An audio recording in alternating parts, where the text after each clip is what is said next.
this is part 2 of what you'll need when you have this is part 2 of what you'll need if you have a turbinoplasty, turbinate reduction, or a septoplasty, fixing your septum.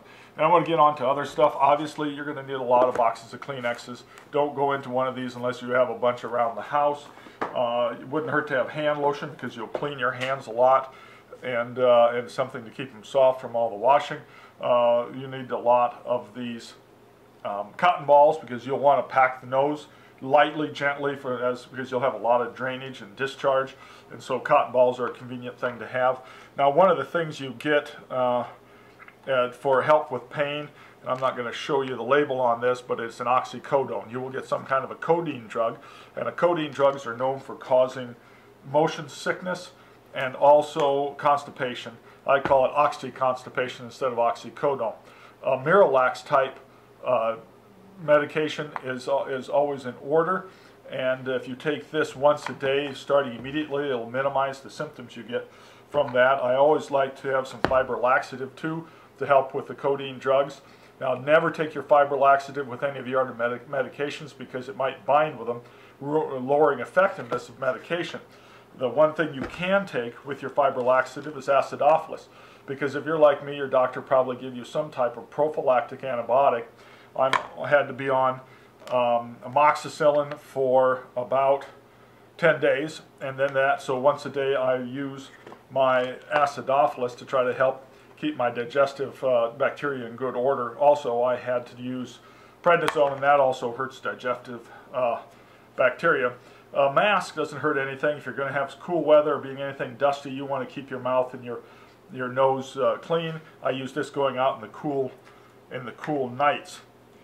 A bottle of ibuprofen tablets is probably in order. While the surgery center said no ibuprofen 2 weeks before and 2 weeks after, my doctor said after the surgery you may use ibuprofen for my type of nose surgery.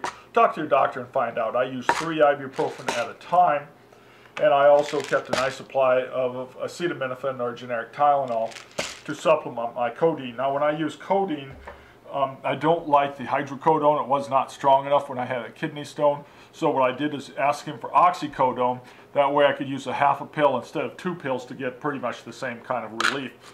Now, I have a lot of allergies, and that's why one of the problems that I had to have surgery for. So I have a generic Allegra. This is a generic Allegra, and I used that, and they said it was good to help keep your nose from having too much drainage, and I had a lot of drainage after this surgery. And also some generic Benadryl, diphenhydramine, and to help keep that, because when you have the surgery, your nose is so plugged, you get drainage that comes down that has nowhere to go but out the back of your throat. And as a result, probably the best thing you can do is get a recliner. And if you have a recliner that you can lay in, and because you can't discharge the mucus and drainage from the top of your head out of your nose, it'll go to the back of the throat, and laying in a recliner lets it go there so you can spit the crap out. It's not comfortable, it's not fun, it's just what you got to do. One other thing is petroleum jelly, a little tube of petroleum jelly, because your lips are going to get chapped, and so will the outside skin of your nose, because you're going to wipe your nose so darn much. You just have so much drainage the first couple of days. Now, I would be very careful about what I did. I don't like using the codeine or the narcotic drugs, so I used a lot of Tylenol when I did this.